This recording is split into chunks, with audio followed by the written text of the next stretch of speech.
Hello, in this video we will see how to manage roundings in ERPLY books.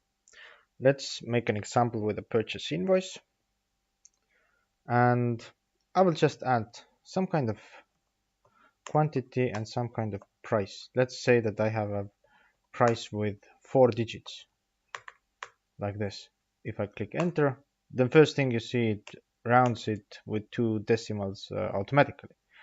If you're managing something like electricity bills, gas, or something like something similar that has more digits than 2, and you have them all the time and you don't want to round the total, then if you need more digits over here, then this goes in configuration and you have these digits after rounding. Then it is using it in the invoice. But remember, if you change it over here, for example, to 4, then this price is also with 4 digits in the invoice when you print the invoice out.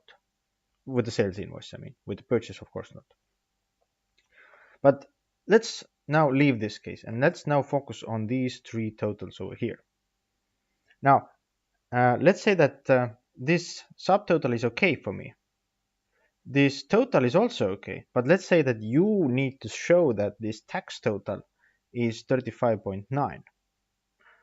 So what you should do then is that you should change this tax amount. If you need to change subtotal, then you should change invoice rows. If you need to change the tax total, as I need to do right now, I can just change it over here.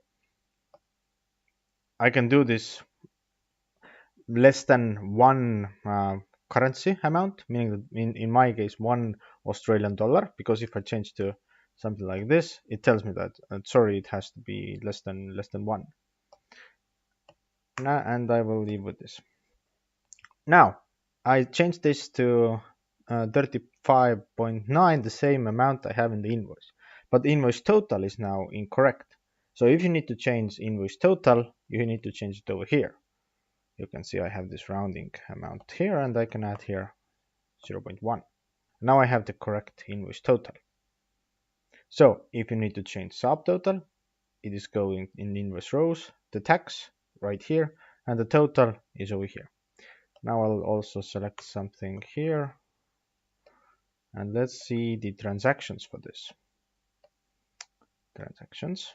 You can see it made 3 transactions because invoice has ordinary transaction.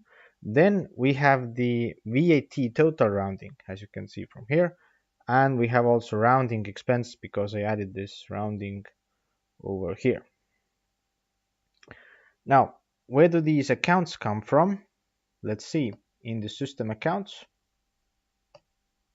you have the first rounding expense. Where are you now? It's easier to look.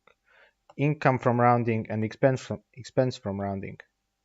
These both are used, and it depends on if the rounding is bigger or smaller than the bigger or smaller than 0.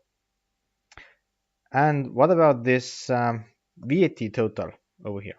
This at the moment selected me sales tax payable, which you can see from here is this VAT debt account. If you don't want to use this account over here, then you want to use a separate account for all the VAT roundings, then you can add a row over here, and you should add this VAT rounding. Remember, it's VAT rounding, and here you can add a separate account for this. Then it is always using a separate account. Now, but I won't change that. I will leave as it is. Now, what about if I have 2 invoice rows? Let's now add just $1 without any tax at all. Now what you can see that at the moment it makes me 2 ordinary transactions because it has 2 different lines in the invoice. But this might create some problems with roundings. And let's see an example now. I have 2 amounts. This is now in euros, just an example. I have an invoice with 2 rows, and these are the prices, 32.08 and 9.49. and I have a VAT for 20%.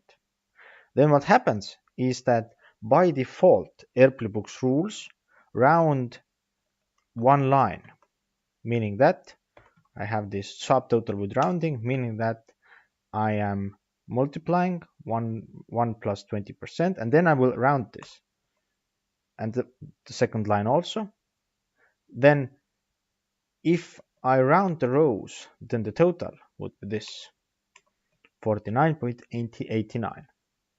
But if I don't round rows, I just round the total, meaning that I get the subtotal, I calculate the subtotals together, and then I do the rounding, as I've done here. Then you can see it's 49.88. If you want this solution, let's make it green. If you want this solution, then you would have to enable create minimum amount of transactions.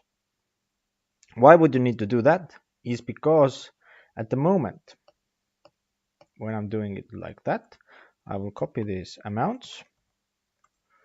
Let's leave it that I have Australian dollars over here. Let's make an example, car repair, and I have two prices. Okay, cannot copy this euro price, and 9.49, and I'll change the tax also. You can see 49.89. If I save it now, I didn't change the expense account because it doesn't matter at the moment. Then at the moment you can see it creates two transactions, because I haven't said to the program that please do not create two transactions, please create only one. So I will enable this now, and I will save it. For this I have to also refresh the page. And I will do this invoice again. I will just copy this one. Copy. Now you can see the total is 49.88. I will add just 2 at the end over here. Save. And now let's see the transactions. It made one transaction. It can do the rounding now more better way, because I've said that you don't have to make separate transactions, you can just make one of them. With this previous invoice that I just copied, I should had added this rounding on the left of the invoice. But if you have lots of these cases like here, where you need to round the totals, not the individual lines, then you should enable this functionality I just did. Okay, that's quite much about rounding in ERPLY Books. Thank you for watching.